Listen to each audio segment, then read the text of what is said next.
लता मंगेशकर और Mohammad Rafi Indian cinema के वह सिंगर्स हैं जिन्हें सिनेमा में हमेशा याद रखा जाएगा। आज भी जब सुर सम्राज्ञी लता मंगेशकर के गाने चलते हैं तो खुद ब खुद उसमें खोकर लोगों की आंखें बंद हो जाती हैं। वहीं मोहम्मद रफी भी एक ऐसे दिग्गज सिंगर रहे हैं जिनकी आवाज के साथ साथ उनका कोमल स्वभाव भी निर्देशक निर्माता को इतना पसंद आता था कि लगभग हर फिल्म में उनका एक ना एक गाना तय था। अगर सिंगिंग की दुनिया के दो महारथी लता मंगेशकर और मोहम्मद रफी साथ में आ जाए तो उस फिल्म का सुपरहिट होना तय था। दोनों ने एक साथ कई एवरग्रीन गाने गाए। हालांकि एक समय ऐसा आया था जब इंडस्ट्री के ये दो दिग्गज सिंगर एक दूसरे से लड़ पड़े थे और उन्होंने कम से कम 4 साल तक एक दूसरे के साथ काम नहीं किया। क्या थी उनकी लड़ाई की वजह, चलिए जानते हैं।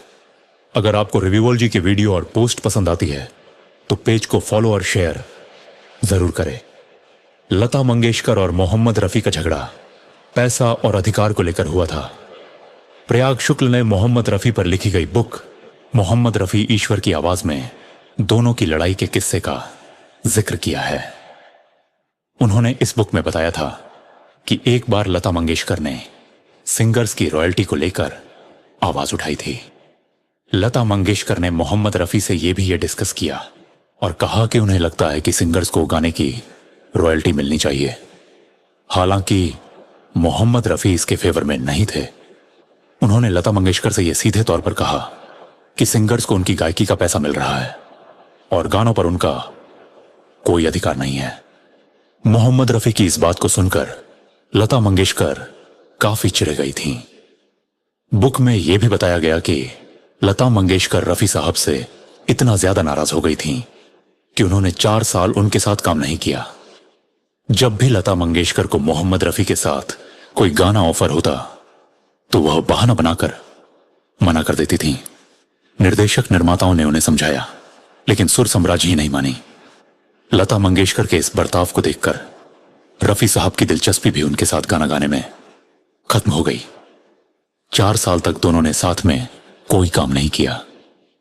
जब मोहम्मद रफी से यह पूछा गया कि वह अब लता दीदी के साथ गाना क्यों नहीं गाते तो उन्होंने जवाब देते हुए कहा था, जब लता जी को मेरे साथ गाने में दिलचस्पी नहीं है तो मुझे भला उनके साथ गाने में क्यों दिलचस्पी होगी। लता मंगेशकर के बार बार ना बोलने पर मेकर्स ने उन्हें सुमन कल्याणपुरी के साथ रिप्लेस कर दिया और अब मोहम्मद रफी की जोड़ी नई सिंगर के साथ बनी। सुमन और रफी साहब ने साथ में कई हिट गाने दिए।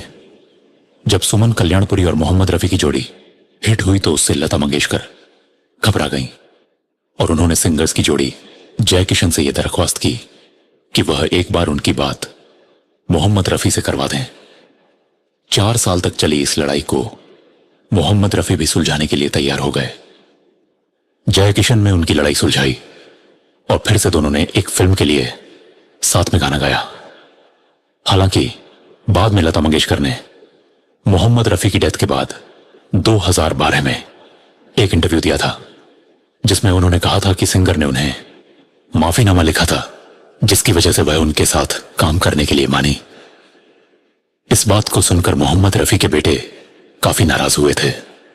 इस बारे में आपको क्या लगता है, कमेंट में जरूर बताइए।